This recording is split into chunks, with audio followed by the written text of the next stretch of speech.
Yep, I was going to say, start the recording. Great. Okay, it's a Zoom. It's not an official meeting, so we don't have the approval of the agenda or the meeting minutes. So we'll go right to the chair's report. As you know, there was an extension granted to the strike deadline, but both sides are still holding firm to their original positions. The union wants more than the established salary increases that the MTA has negotiated with other labor unions. The MTA says they will not break their pattern unless they get work rule givebacks. At this point, the union has refused, and the two sides are at a stalemate. So there is a good possibility that we could be looking at a strike in May, pending the outcome of a second presidential emergency board. Adding insult to injury, should such a strike occur, by all appearances, the Long Island Railroad MTA's contingency bus service plan is woefully inadequate to get everyone that needs to travel into New York City to their jobs. While some folks do have the option of working from home, way too many of our commuters, teachers, construction workers, healthcare professionals, etc., need to arrive on site. A strike in May would also come at the start of the busy summer season and could have repercussions on Long Island's economy. The results of the fare policy adjustments implemented in January have come back with mixed reviews. While it has had the desired effect on the MTA side, with virtually all purchase tickets having been recorded as collected, we continue to receive numerous complaints from riders regarding the extremely tight validity periods of purchase tickets, especially in the event of a canceled trains or service interruptions, which is a very legitimate concern during January and February. In fact, we just had some a couple of weeks ago. Despite a major storm last month, with the exception of Ronkonkoma to Greenport, the Long Island Railroad was able to maintain service to all branches at all times, albeit with some necessary service adjustments. The MTA was the only major transportation agency in the Northeast that was able to accomplish this. Regarding metrics, the Long Island Railroad had an excellent year for on-time performance in 2025, hovering around 95%. Although we still don't see guaranteed connections at Jamaica coming anytime in the near future, and we saw over 90% of pre-COVID levels of ridership by year's end. Governor Hochul has announced a $50 million plan to upgrade Jamaica Station, which is the fourth busiest train station in North America. While the main focus of the revitalization will be to increase passenger traffic flow, particularly between the air train and the subways, we should see a major improvement to the west end of the station with escalators, elevators added, and a possible walkway over to the air train. The Port Authority will also be involved with this project. I'm hoping that PCAC, Long Island Railroad Commuter Council, will get a place at the table during the design phase so that we can advocate for some commuter comforts, perhaps bathrooms, additional food service, and a heated enclosure on the eastern main concourse. This work is in addition to the MTA's own capital work that is now included in the current plan. I was CC'd on a recent letter to MTA Chairman Janel Lieber from Suffolk County Executive Ed Romaine, in which he requested additional service improvements to his county. While many of the improvements may not be financially feasible at this time, it should serve as a template for things that we may want to push for in the future. And at this time, I'm looking to use this letter as an opportunity to request an updated origin and destination survey for the Long Island Railroad, as the last one was conducted several years ago, definitely prior to East Side access. All righty. And that concludes it. Does anybody have any questions? Or Lisa, you're gonna have to monitor the chat because I can't see who else is on there who might have a raised hand or. It doesn't appear that anyone. Sorry, go ahead. Right, we don't have any raised hands. I will say that there has been a lot of conversation around Lawrence Aviation, which was part of what was in County Executive's Romaine's letter, and as far as electrification of Port Jeff goes as well. And that's also part of the conversation that we had when we were in Albany last week, regarding some of the machinations, maneuvers, and next steps there. So we as staff are going to continue to be part of the conversation and see how and what we can do working with the assembly member in the area who's very committed to seeing it move forward to making that happen. And I've got the $10 here for the purchase, so just let them know. Money should not be the object. I think it's both capital P and small p politics that Yep. are involved, engaged, and interfering. As always. Yes. We just also it's come to our understanding that Anna is not in today, that we just learned, which we were not aware of. So Well, that's a big ouch. She's yeah. next up on the list. All So right. we just literally just found that out. Just saw that. So she's usually very good about letting us know. So maybe she's sick or had a family related incident. It does happen. I mean, we got Larry in the hospital with his mother, so things happen at the last minute. And all right, well then, why don't we go right down to the staff report, and then we can double back at the end. If anybody thought of any questions that they hadn't asked, we can give them an opportunity before we wrap it up. Mhm. So, Lisa, you got staff report and updates. Yep. So we sent two members the fair letter that we sent to the fair change letter that we sent to MTA leadership. And that we thank you all for your input, for your trials and tribulations, for everybody who was on the call and who weighed in. We know that those issues are still occurring. And we will continue to advocate on your behalf, on our behalf, and on behalf of all riders. We're doing this old-fashioned way from the inside out, and we'll see, what that nets us. But we wanted to be the, to forward and share the recommendations that we've received from you and others in this way, so we're not, even though it's not a secret, but as we had discussed. So thank you very much, and you all have that. We are actively in process for trying to backfill Jack's role. And that is something that we hope to be posting soon. So stay tuned for that. Getting ever so much closer. It ain't easy. HR at the MTA has been simplified, but that just means it's 100 forms instead of 250. And that's only a slight exaggeration. MTA, PCAC team PCAC led by Brian, were in Albany to testify at the budget hearing on transportation last week. And then we all joined for the Transit Champions breakfast on Thursday, and met with a number of the leadership for the different committees in the Assembly and the Senate.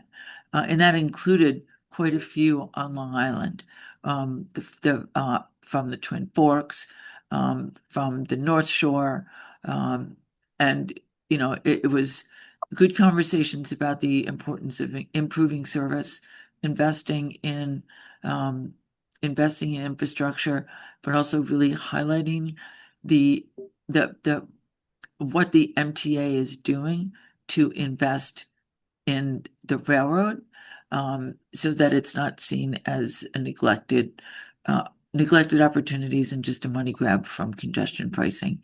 And we in the advocacy community have been advocating for better communication along those lines as well.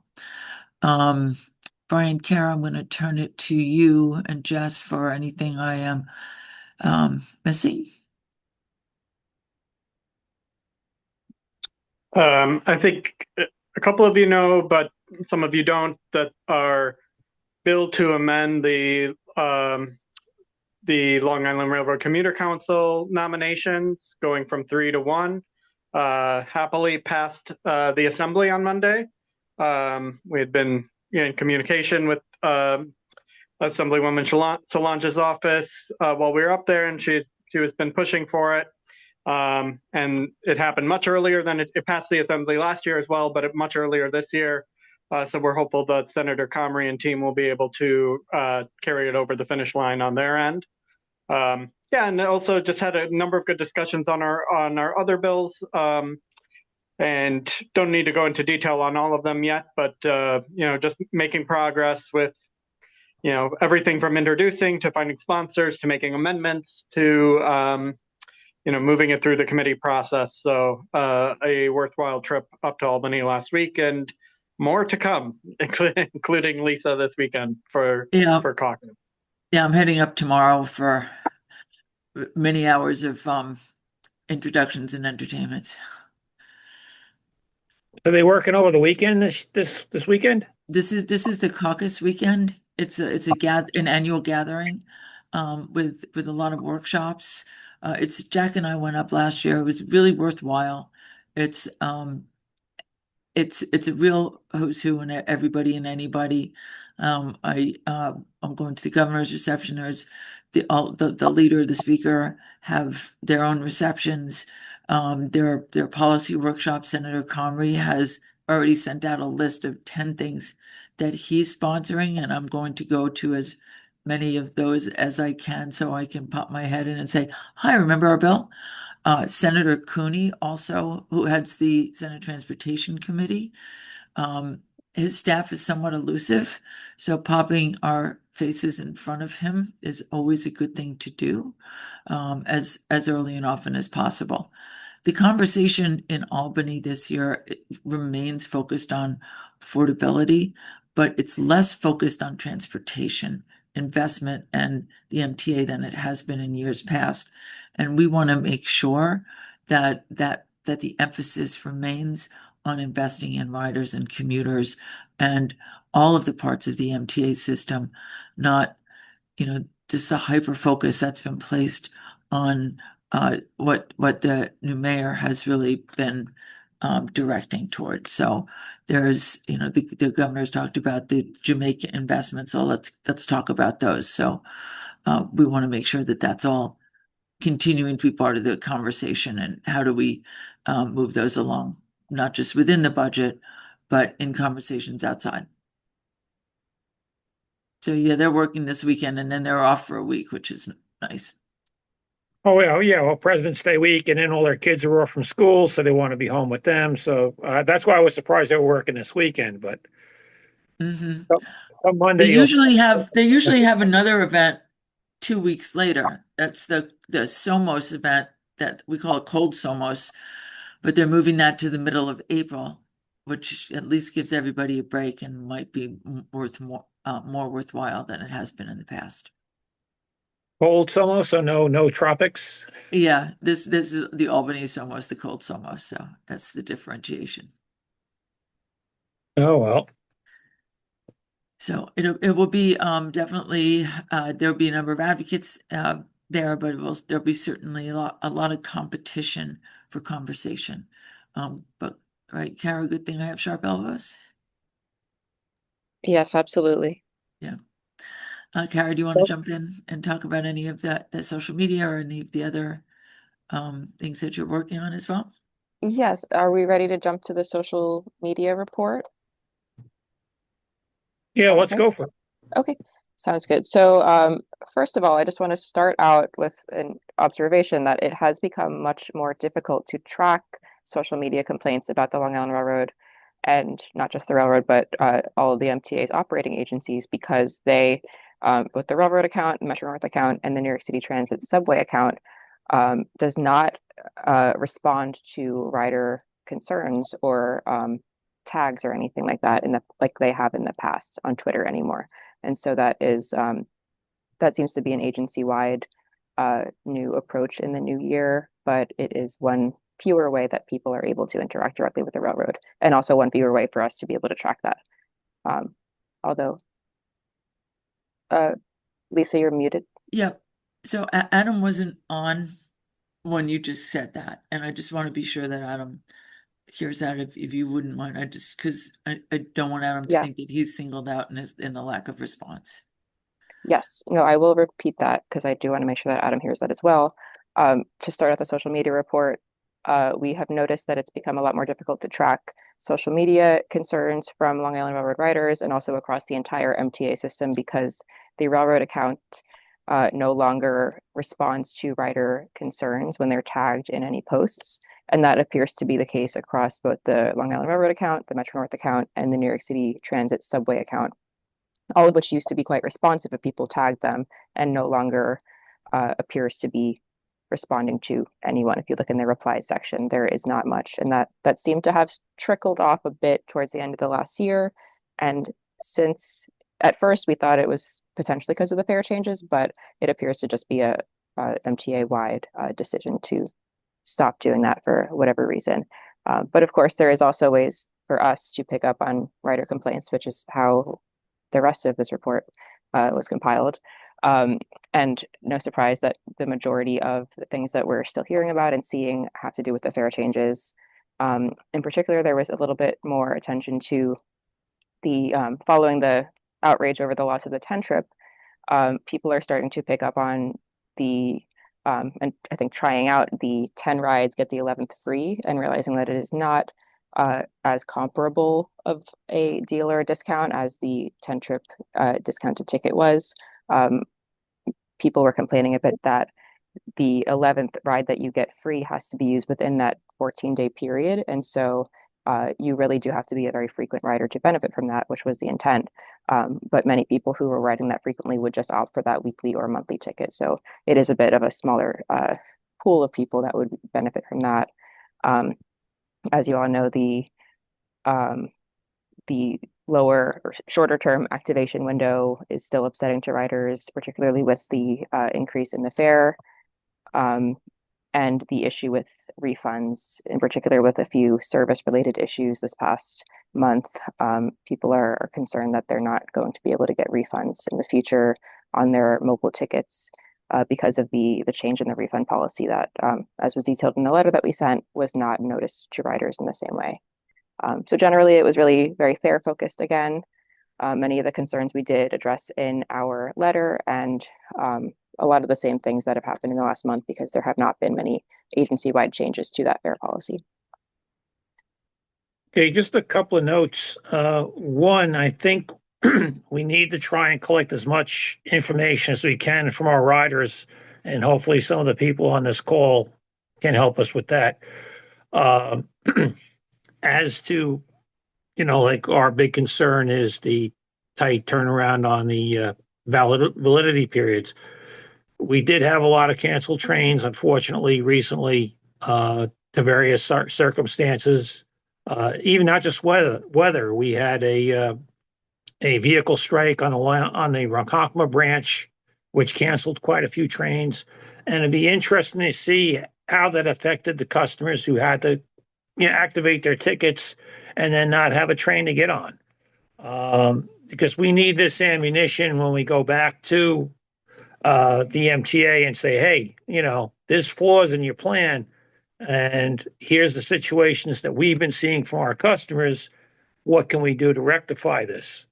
So I think that's very important, and I also think what you'd mentioned about the lack of feedback from the MTA through the various social media accounts or whatever. I think that would probably be a good topic for testimony at the upcoming meeting at the end of the month. And I'm sure you could draft something up really good for that. Agreed. I think it seems like the MTA is really trying to push people to use their app as the primary mode of communication with all of the operating agencies, but I'm not sure that every single rider knows that, and so it definitely limits the opportunities to interact with customer representatives if they're limiting their social media use without official notification about that. Well, maybe what we might want to do is if you could talk in-house with the MTA people and just say, hey, this is what we're seeing. See if we can get an answer from them why. And find out, is that indeed what you're trying to do? Is you're trying to steer, let us know so we know exactly what you're doing, why you're doing. So we could either recommend, yeah, that's great, or maybe you should do this a little bit differently, or whatever, but at least give us an understanding of what you're doing. You know, just a suggestion. Yeah, we'll reach out to them and see if there's been a policy change. We don't, even though we live in their house, we don't get all of the information or all of the policy changes. I know it's a big surprise, but we find things out about things after the fact in a lot of ways. And then they'll say, well, we sent this out 3 months ago. It doesn't mean that we know. But that doesn't mean we can't ask. Well, what I think what some of the people on this call don't understand is that at times we're the redheaded stepchild of the MTA. Like you said, we're in their house, but we're we're in the basement apartment.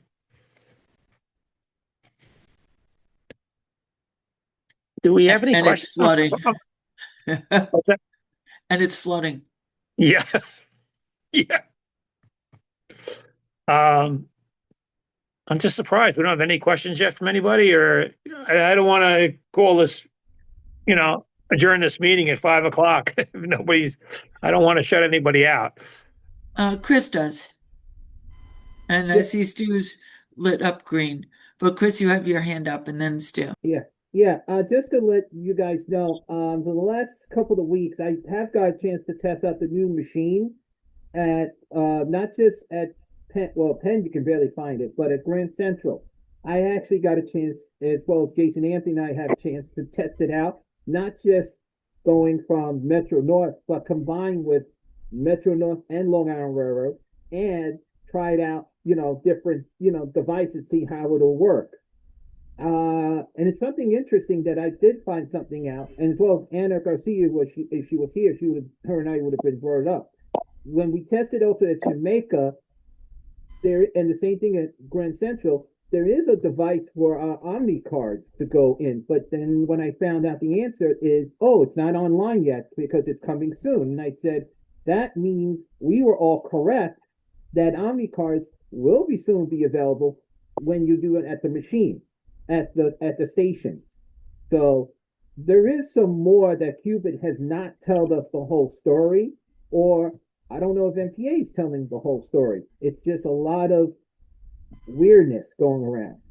But it is kind of strange because when we did see if we want to use the Omni, that thing says not available at this time at Grand Central. So I said, interesting.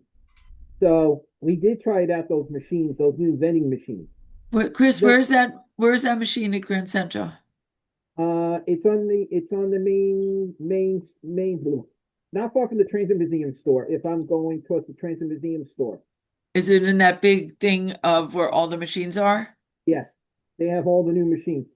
I'll go check it out. Is this to purchase an Omni card? No. To check your balance? No. Sorry, you were going on and on, but I don't know what you were speaking about. Could you be? Yes, Jessica. Let's say there is a device, as Andrew Albert and I showed him the picture. There is a thing that I could tap my Omni card and purchase the train tickets with my Omni card. That's the thing that I was been checking for the last 2 months. And it says coming soon. So I don't know when it's gonna come. You mean to buy a railroad ticket with your Omni card? Exactly. We'll go check it out. Yep. And that's why I'm doing my little detective work. Hey, Chris. Yes, Jerry. While you're doing detective work, Yes. remember that little field trip we had a couple of months back about the Health Point? Mm-hmm. Have you gotten any follow up back from anybody on that? I know that they're supposed to get back to me in the next week or two because they're supposed to be fixing the one, not just the one on the Macomber branch, but on the Port Washington branch, because they have to move them a little bit so the driver and the conductor can see them, the light. Just like it has to aim like if you're on a subway, as Jessica knows what I'm talking about, the holding signal when the train cannot leave the station. Because they has to make sure the train driver can see it, as well as the conductor. Because the way they have it, you can't see it. And they're supposed to get back to us. Actually, they're supposed to get back to me this month, but I'll have to follow up with Anna as well as and see what's going on, because I know they add one in Flushing. They're supposed to add 5 more on the Macanga branch and the Babylon branch, as well as Babylon's supposed to get one when the station's completed. Okay, Lisa, can you put that on our list of things to look into? Because not just what Chris was talking about, but supposedly they were going to upgrade the old help point. Because when we went on our field trip, we went to one station that had the old help point stations, and then we went to another station that had the new help point stations. And it'd be interesting just to get a status of, what are the time frames? When are they going to replace the old ones? When are the new ones going to go in at the stations that don't have them? It would just nice to get an overview of what that whole program is. But we'll put it in as a follow-up for Anna for next month for the following month for help point upgrades. What's the status of help point upgrades? Yeah. And they're called boarding assistants. Boarding Okay. assistance upgrades? Yes, they're called boarding assistants because you'll hear it saying boarding assistants activated, boarding assistants canceled. So, But that's not the name of the device. The device isn't called that. When you press it, isn't it the help point? it's in the help point. It's in the help point division, but there is also 2 additional buttons that will say boarding assistance and cancel boarding assistance. It's in the help point. It is linked, as Jerry said. On the Long Island Railroad platform, you go to a machine that's called a help point, and you ask for boarding assistance. You push the boarding assistance, but it's not called a boarding assistance device. They're supposed to work on the name, because to me, it's like you and I are getting confused on it, which I agree with you. It's supposed to have the help point, the boarding assistance, and the canceling boarding assistance, and emergency at the same time. They have to have everything in one shot. That's what the railroad was doing. Right. It's the help point access. That's what it is. Help Right, because it point. could That's help what it for is. all those things. Yeah. Right. Thank you, Brian. Yeah. I just told you guys, it's just to me, I think they need to make it very clear what's the name of it, because to me, it needs to be more easier name. Or they just need to clarify it, because I think if it's boarding assistance, I mean, people need to know that it's good for emergencies as well. Someone fell on the tracks, hold the train. I think it's a catch-all, though. Help point to help for anything, an emergency, assistance. Yeah, Right. every The platform catch-all. has one. I don't know about the railroads, but in transit they have one. The help point, you can go and it has buttons and you can access what you need. But that's what And it is. that's what It's a they're help call point. across the industry, so I don't think they're going to come up with a unique name. Like that's what it's called in other countries and other platforms and commuter rails. So they're actually being consistent, which is what we want.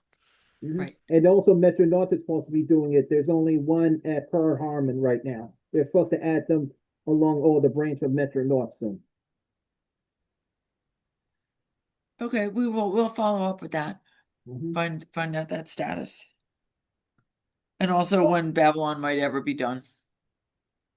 It's supposed to be done by the spring. It's my understanding is, and of course, unfortunately, Anna is not here to confirm it. And we can talk to Jamie next time we see him. But my understanding was it was supposed to be done in time for the summer session when you get all those people going out to the Hamptons and transferring whatever. So every indication I have is that was their famous on time and on budget. That was the last status report that I got on Babylon. Okay. As I'm glad you brought up Jamie, we're reaching out to see if Jamie will be our speaker at the next PCAC meeting, which is on March 12th, which I know is a bad time for Brian in particular, but because it's in the middle of the day. But we will, as you know, the meetings will be recorded, and Brian, if there are questions you have in advance, if in fact we confirm him, if you want to send, if anybody can't make it, members, if you want to send those questions in advance, we'll be happy to ask them. And Stu has his hand raised. Thanks. Since you've got such a short meeting, I wanted to stretch it out a couple of minutes.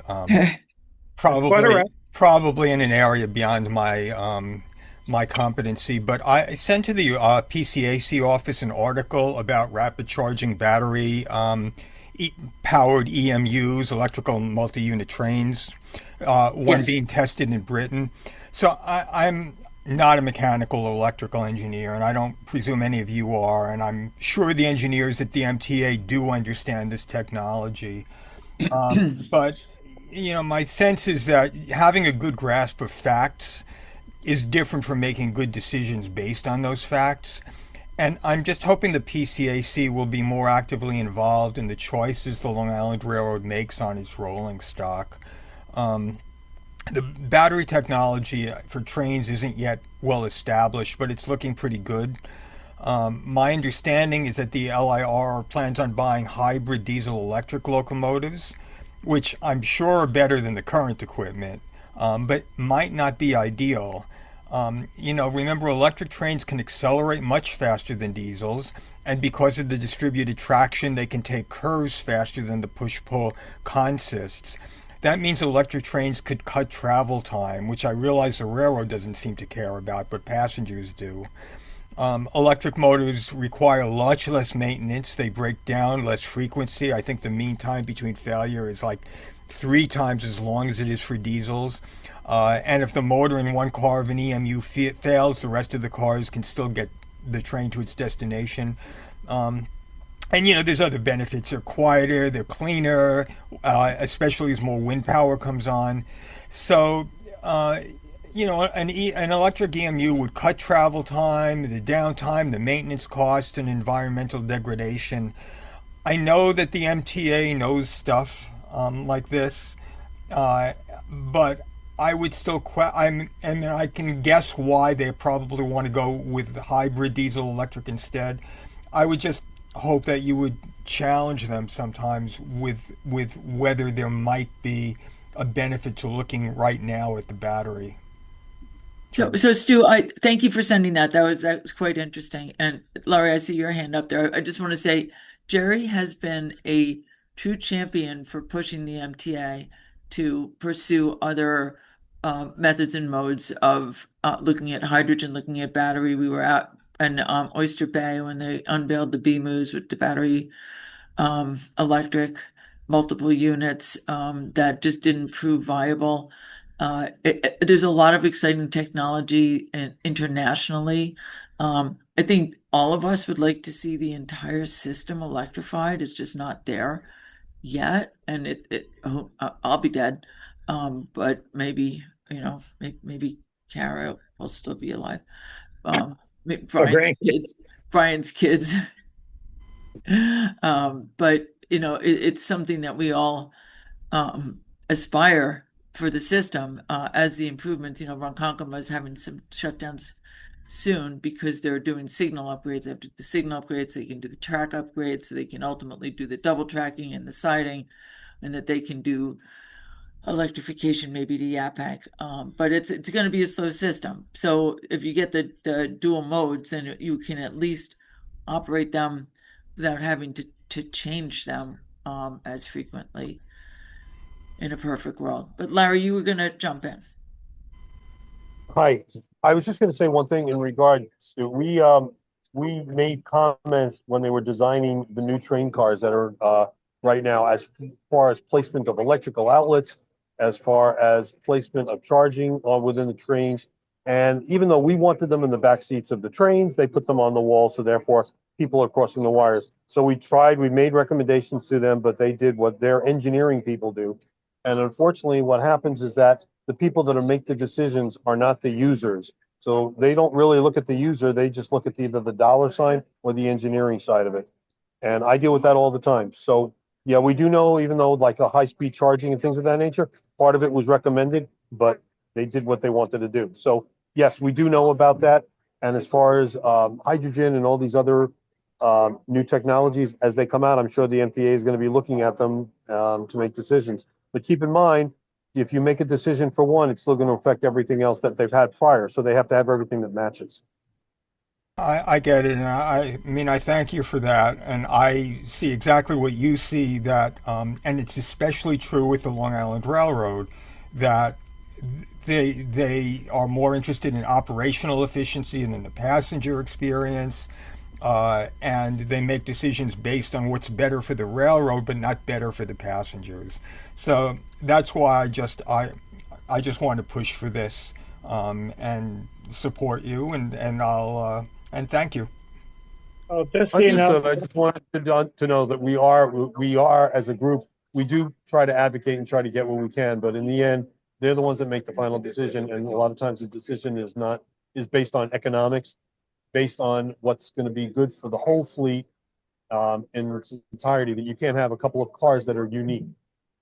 So, No, but I think they're also basing it on a certain degree of caution, which may not be warranted. And it's again, it's the risk assessment is really something that a community should consider rather than the engineers alone.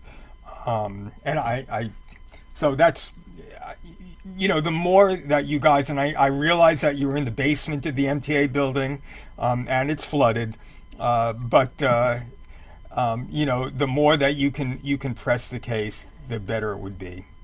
well, Stu, we do press the case, and we get quite a bit of pushback, and some of it is legitimate. Again, there are constraints, even just legally. They got to buy American. Things have to be manufactured here. So, like, I've seen a lot of things in Europe that say, wow, that's like the hydrogen that that would work. That might but that company would actually have to establish a plant here in the United States. We can't just go over and buy German technology, put it on a boat, and float it over here. That's not allowed. You'd have to get that company to actually establish a factory here in the United States and manufacture it here. It doesn't make sense. I mean, you can go ahead and you can go buy yourself a BMW over in Germany and have it shipped here, but you can't do that with a train, with a locomotive. and Jerry, on that one, I'll add one more thing. North of Rochester, on the water, there's a new company, because I was up there with the governor a couple of months ago. They are developing and they are building all hydrogen stuff, but their hydrogen stuff is based on not for trains and things of that nature. Their technology is not at the level of that kind of power consumption. Theirs is mainly now for high-low lifts, for bulldozers, and those kind of machineries that they're producing hydrogen stuff for. The technology was above my head, but I got the tour and I was very interested in listening. But we're talking an immense amount of power to power a train car that's loaded with a couple of hundred people. And that technology is not there yet. And, until it's there, the MTA is not going to invest in it until it's been proven either somewhere else usually. Mm-hmm. And the other thing too is there are only 2 or 3, believe it or not, there's only like 2 or 3 manufacturers in the United States or North America that the MTA can even go to. So it's very limited competition as far as when you're going to purchase train cars or purchase locomotives. It's not like if you're going to buy a car and you don't like what Toyota has, well, screw you, I'll go to Honda, I'll go to Hyundai, I'll go to Chevrolet, I'll go to Ford, where you have this vast array of places you can go to buy your car. It's not like that with the MTA. And it's very difficult to negotiate prices. It's very difficult because they kind of have you, because where are you going to go? You're limited to like 2 or 3 vendors. And until we can somehow improve the vendor pool, it's a tough road to hoe. I break the MTA's cookies. I'm not on their Christmas list, trust me. But they've come back and explained to me some of the obstacles that they face, and they're legitimate and they're huge. So you can sense our frustration. Obviously, there's the MTA just appointed a new director of rolling stock to replace their old director of rolling stock, to look at ways to improve the pool of candidates, the pool of manufacturers, and ways to I guess enhance technology as well. But we will reach out to her and her team to ensure that this is on their radar. and follow up with them too. So thank you. Well, And, you know, we're aware of where there's shortfalls. I mean, we got the M9As coming, which is great. We'll finally retire the M3s. There is an order in for, what is it? 24 dual mode locomotives for the Long Island Railroad, at least 24. But one thing we haven't seen are any orders for additional bi-level coaches. And we know, like in the summertime, we have a shortage. You know, we're stealing cars from Oyster Bay and Port Jefferson so that they can run, you know, longer trains out to the Hamptons. And, you know, so we need to get bi-level coaches. And that's something that we'll kind of, you know, push them for. But right now, there's nothing immediate in that nature. But we will keep on top of it. We will push for it. okay, well, if I had a Christmas list, you'd be on it. But I don't, so don't be disappointed. That's quite all right. Do we have anybody else questions or hands up or? Can you hear me? Yeah, I was to say not a hand up, but Adam keeps muting and unmuting. So I'm going to guess you've got something to say, Adam. Yes. Just because you were talking about rolling stock, and I know I brought this up several months ago, has there been any talk about the seat size or configuration? Because Americans have gotten larger since the 70s or 80s, and I'm not even particularly large at 5'4", 190 pounds compared to other passengers, but I can't fit in a middle seat, and I can hardly fit in a two-seater with another person. And I've noticed increasingly, even the yellow cars on the app, forget about the orange and red, I find myself pressed against the glass or the door glass because there's no way to get in. There's so many standees because people simply can't fit in the seats. People, first of all, the middle seat is not wide enough. Second of all, in terms of climbing over the person in the window seat. So is there any hope of, like if they went to a 2-and-2 configuration, yes, the official number of seats would be less, but the number of people actually seated and the dangerous overcrowding would be far less. So I want to know if that has been discussed since I brought that up several months ago at PCAC. That's my first question. Not with us. Design stages. Yeah, I think that what we heard back was right at that time was about ensuring that the capacity stays the same, which is why they want the seat numbers to stay the same. But they've also changed the seat numbers in subway cars. And people complain about the fact that there are not enough seats for them to sit in subway cars. So right, you could have 100 seats, but if only 60 of them are usable, it would be better to have 90 usable seats than 100 seats, only 60 of which can be sat in, which is where we're at now. Yeah. Also, if people didn't put bags and feet on seats, it would be helpful too. But it's interesting to a degree. Yeah. It's interesting that the point that Adam brought up years ago when they introduced the new subway car, I heard a lot of complaints about, you know, that the seats were kind of smaller, I guess, because they were manufactured from a Japanese company and they were measuring it with like Oriental people. I guess they're not quite, you know, we don't think of, they're not all sumo wrestlers. So, I mean, they designed for smaller individuals and then, you know, the Americans with their fat butts. And it was like, you weren't fitting very comfortably in some of these subway. And you could see how they were kind of like carved out. It wasn't like a flat bench. So, yeah, well, a little uncomfortable. And there were a lot of complaints back then. So it's not a new complaint by any stretch of the imagination. Maybe on a 2 or 3 hour trip to Ronkonkoma or Montauk, people just can't stand that long and they'll squeeze into the seat. But on the Port Washington, which used to be a 20, 30-minute trip, now it's closer to an hour, which is another issue, which is why in 2024, 1/3 of the riders hadn't returned in my section. But yeah, people are not, even if they could fit, people are not willing to squeeze to that degree. I know there was a middle seat campaign at one point, and a couple of the conductors, you know, pressed me to take a seat, and I told them I could not physically do so.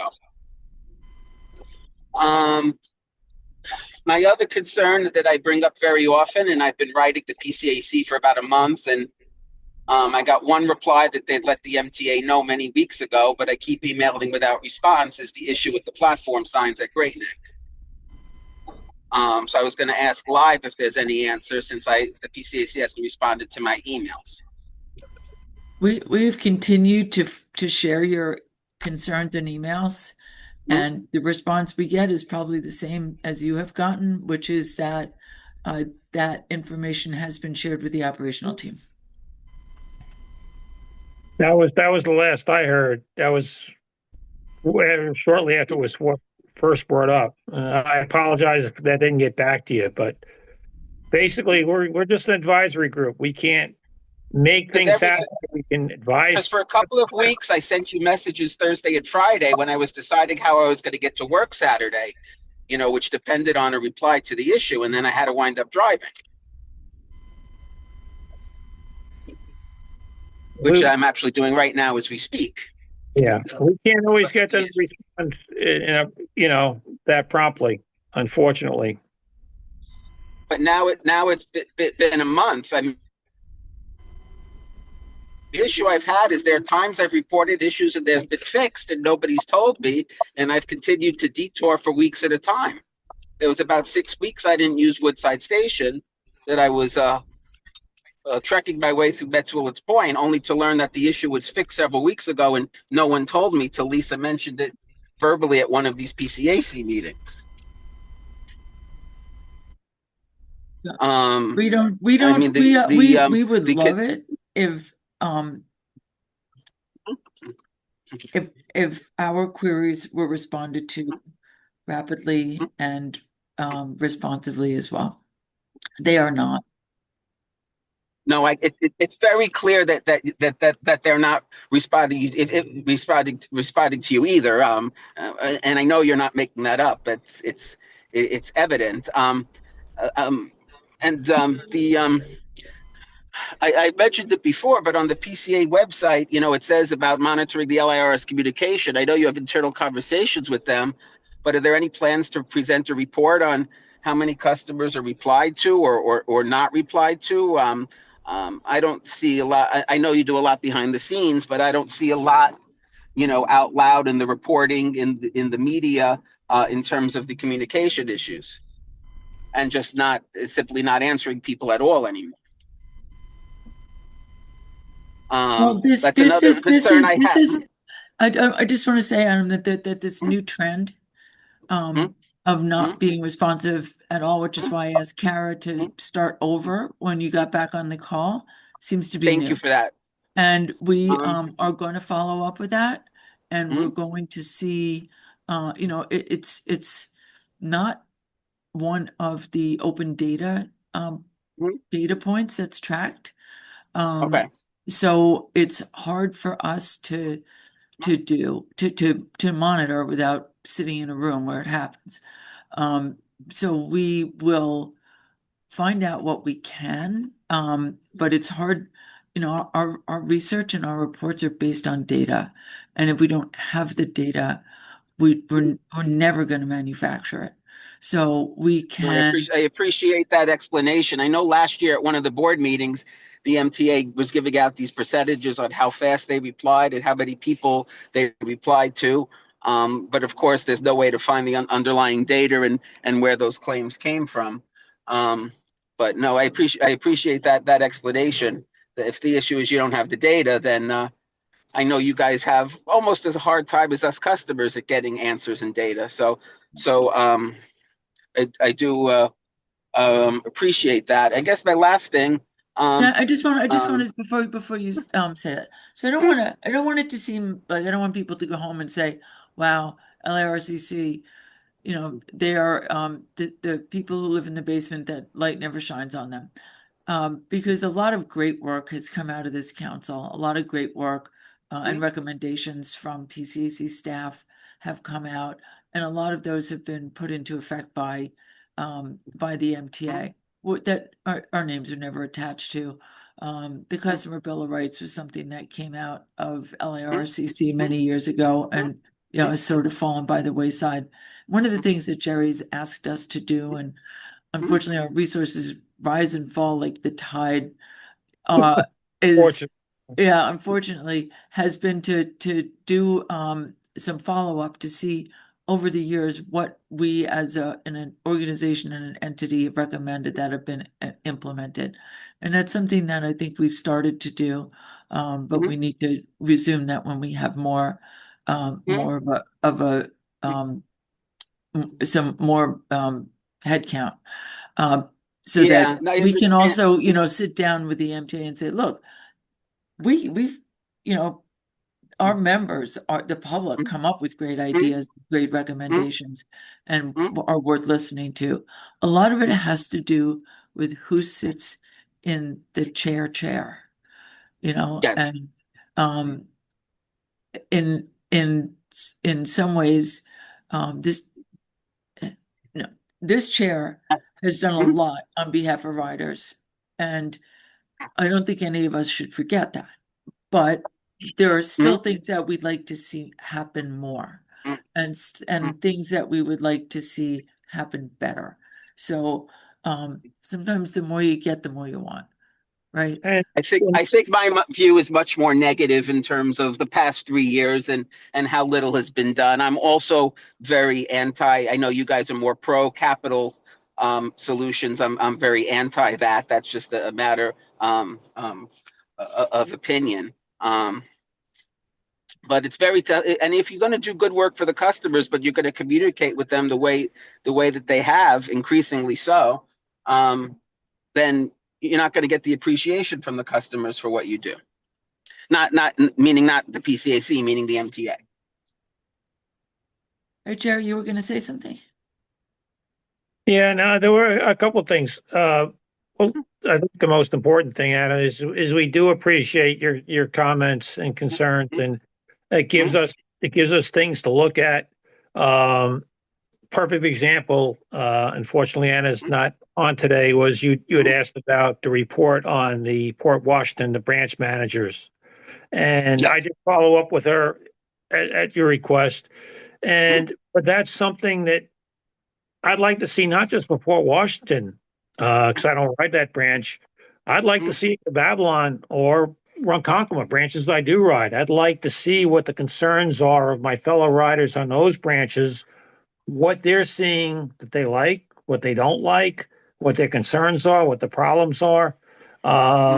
Because if I get that kind of feedback, and then I know what kind of feedback the railroad has gotten, it makes it a lot easier to follow up on. Well, you've gotten so many complaints about this. What have you done to, what have you done to rectify that? Or why haven't you rectified it? What is the problem? So again, I would never have even thought about, going to the branch line managers and these meet the managers meetings and actually asking them, hey, since you're meeting with them, are you compiling all this data? And if you're compiling this data, can we get a copy of it? But now that's something that's on our radar. So I guess and there's one, sometimes we don't always understand what's going on. One disconnect that I can't still wrap my head around. I know they're not responding to the customers as well as they probably should. Yet, after the December board meeting, they invited board members up to see their communications department, their public, people that deal with the public. They have about a half of a floor, maybe 3/4 of a floor at 2 Broadway.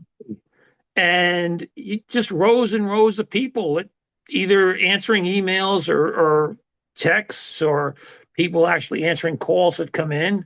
And I was like flabbergasted. I says, how can all this be happening? And then we still get all these complaints of because you call the 511 and they tell you to use the email, and you send the email and they tell you they're not actually answering most people. They're just redirecting.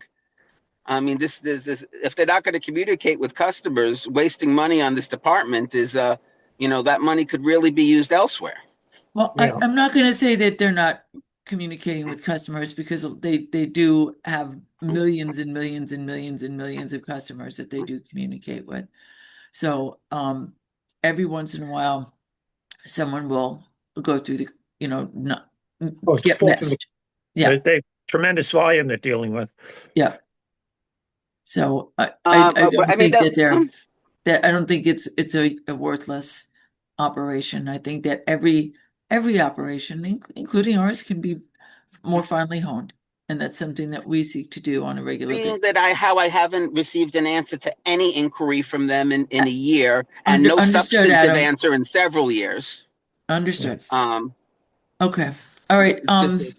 And I guess my last thing was, and I apologize, I couldn't hear the beginning of the meeting. Did Anna answer any of the questions from last month? Like, what do we do when a train's suspended? Because, not to beat a dead horse, but nobody answers at the real-time chat if you need to try and get a refund or anything. No, that's one of the things we're pushing to find out. Okay. What happened and get suspended. And again, I mentioned it earlier. We did have problems due to the snowstorm, due to an incident in Ronkonkoma where a train hit a car and suspended service for hours. Yeah, and that's what I'm asking customers. Let us know what was your experience, what happened with your tickets. And I just want to make sure you're aware that, people have posted, they don't answer me, but other people, when they answer, they've included, suspensions and canceled trains in the list of things that are non-refundable. They've added that to the language that they use in the real-time chat and different things. Just to jump in, Adam, we did bring this up at Metro. It came up at Metro North Commuter Council last month, and we were told, if there's a situation like that, there is a little bit of flexibility. They're not going to follow. They will just contact customer service, explain the situation, and they can produce a refund under special circumstances. Right. They're doing it kind of quietly, especially initially, but they are doing it. So if that happens to you, you should contact customer service or go to a window. Understood. Obviously, I'm very I really hesitate to reach out to customer service. I'm concerned that's why I said go to a window. Yeah. Okay. Yeah. Understood. Yeah. All right. Thank you. Alrighty. Okay. Is there anybody else before we wrap this up? Going once, going twice. Thank you. So our next meeting is March 12th, PCAC, and we will share that information as we have it. With the way Easter and Passover fall, are we still the second Thursday in April? No, we are not. We are